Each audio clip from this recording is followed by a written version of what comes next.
A visita dos anjos a Abraão.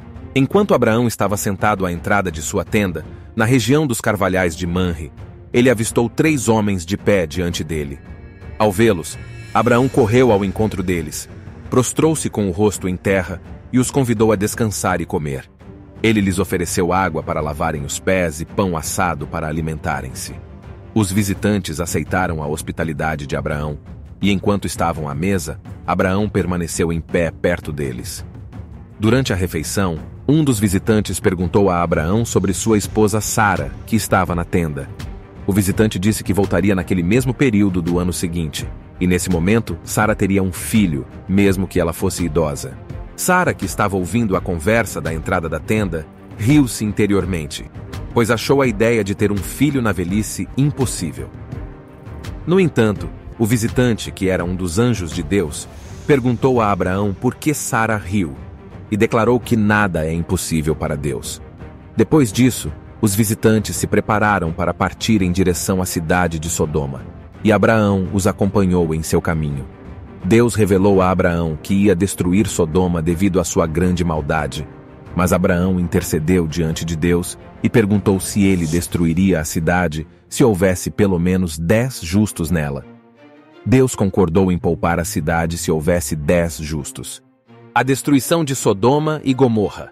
Havia 2 cidades antigas, Sodoma e Gomorra, que eram conhecidas por sua perversão e pecado. Os habitantes dessas cidades haviam se afastado profundamente dos caminhos de Deus, vivendo em depravação moral. Disse-lhe, pois, o Senhor: as acusações contra Sodoma e Gomorra são tantas, e o seu pecado é tão grave, que descerei para ver se o que eles têm feito corresponde ao que tenho ouvido. Se não, eu saberei. De modo semelhante a esses, Sodoma e Gomorra e as cidades em redor se entregaram à imoralidade e a relações sexuais antinaturais. Estando sob o castigo do fogo eterno, elas servem de exemplo. Abraão, um homem justo, intercedeu diante de Deus por essas cidades, pedindo que se houvesse apenas 10 pessoas justas nelas, Deus as pouparia da destruição. Os homens partiram dali e foram para Sodoma, mas Abraão permaneceu diante do Senhor. Abraão aproximou-se dele e disse: exterminarás o justo com o ímpio? Então Abraão disse ainda: não te ires, Senhor, mas permite-me falar só mais uma vez, e se apenas 10 forem encontrados? Ele respondeu: por amor aos 10 não a destruirei. 2 anjos, disfarçados de homens, chegaram a Sodoma, onde encontraram Ló, o sobrinho de Abraão, que vivia na cidade. Ló era considerado justo aos olhos de Deus. Então os anjos o alertaram sobre a iminente destruição de Sodoma e Gomorra, e instruíram sua família a fugir da cidade antes que a ira divina caísse sobre ela. À noite, quando os anjos e Ló estavam na casa dele, os habitantes depravados de Sodoma cercaram a casa, exigindo que Ló entregasse os estrangeiros para que pudessem abusar deles.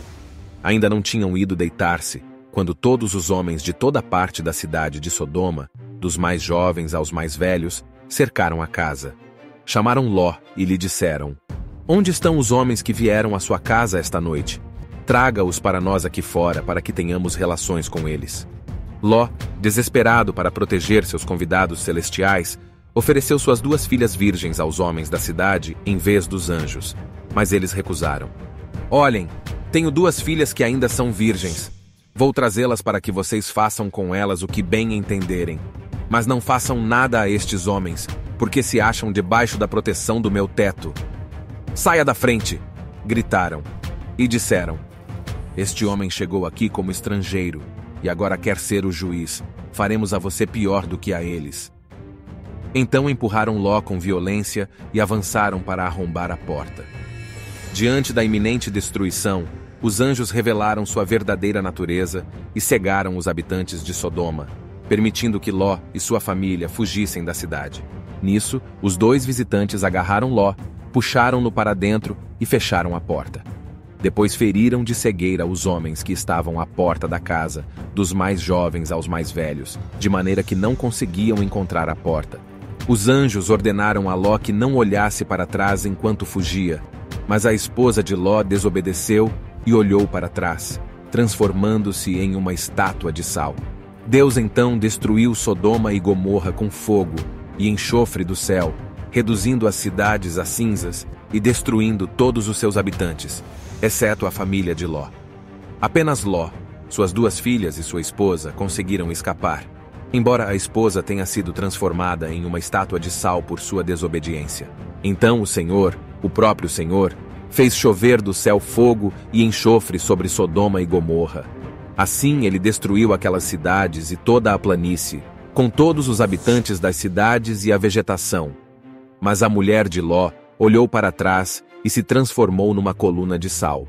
E toda a sua terra abrasada com enxofre e sal, de sorte que não será semeada, e nada produzirá, nem nela crescerá erva alguma. Assim como foi a destruição de Sodoma e de Gomorra, de Admá e de Zeboim, que o Senhor destruiu na sua ira e no seu furor. Quais eram os pecados de Sodoma e Gomorra? A Bíblia não especifica detalhadamente todos os pecados de Sodoma e Gomorra, mas faz algumas referências gerais à perversão e à maldade dessas cidades. Os pecados associados a Sodoma e Gomorra, conforme mencionados na Bíblia, incluem o pecado da perversão sexual. O pecado mais notório atribuído a Sodoma é a prática generalizada da perversão sexual. Isso é evidenciado pela história em Gênesis 19, na qual os homens da cidade cercaram a casa de Ló, pedindo que ele entregasse os 2 anjos que estavam hospedados lá para que pudessem abusar deles. Em seu desespero em salvar os anjos do Senhor, Ló ofereceu suas filhas, indicando a depravação sexual da cidade. Chamaram Ló e lhe disseram: "Onde estão os homens que vieram à sua casa esta noite? Traga-os para nós aqui fora para que tenhamos relações com eles. Com homem não te deitarás, como se fosse mulher. Abominação é." Por isso Deus os abandonou às paixões infames, porque até as suas mulheres mudaram o uso natural, no contrário à natureza. E semelhantemente, também os homens, deixando o uso natural da mulher, se inflamaram em sua sensualidade uns para com os outros, homens com homens, cometendo torpeza e recebendo em si mesmos a recompensa que convinha ao seu erro. De modo semelhante a esses, Sodoma e Gomorra e as cidades em redor se entregaram à imoralidade e a relações sexuais antinaturais. Estando sob o castigo do fogo eterno, elas servem de exemplo.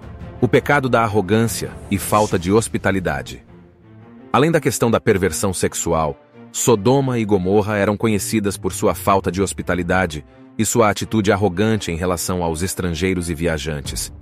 A história em Gênesis 19 também demonstra isso, já que os habitantes da cidade não apenas desejavam cometer atos perversos contra os estrangeiros, mas também eram hostis em relação a eles. O pecado da soberba e desprezo pelos pobres. Ezequiel faz uma referência mais ampla aos pecados de Sodoma, mencionando orgulho, fartura de comida e ócio, sem que se importasse com o pobre e o necessitado. Isso sugere que a injustiça social e a indiferença aos necessitados também eram características dessas cidades. Sodoma cometia os pecados de orgulho, glutonaria e preguiça, enquanto os pobres e necessitados sofriam. Era arrogante e cometia pecados detestáveis, por isso eu a exterminei, como você viu. Esses pecados coletivos foram considerados tão graves que Deus decidiu destruir Sodoma e Gomorra como um ato de juízo divino. A história de Sodoma e Gomorra também destaca a intervenção divina na história humana e a capacidade de Deus para julgar o mal e preservar os justos. O exemplo de Abraão intercedendo diante de Deus em favor das cidades também nos lembra da importância da oração e da busca pela justiça. A história de Sodoma e Gomorra continua a ser uma lembrança atemporal de que as escolhas morais e éticas têm consequências e que a busca pela retidão e pela obediência aos princípios divinos é fundamental para evitar a destruição espiritual e moral.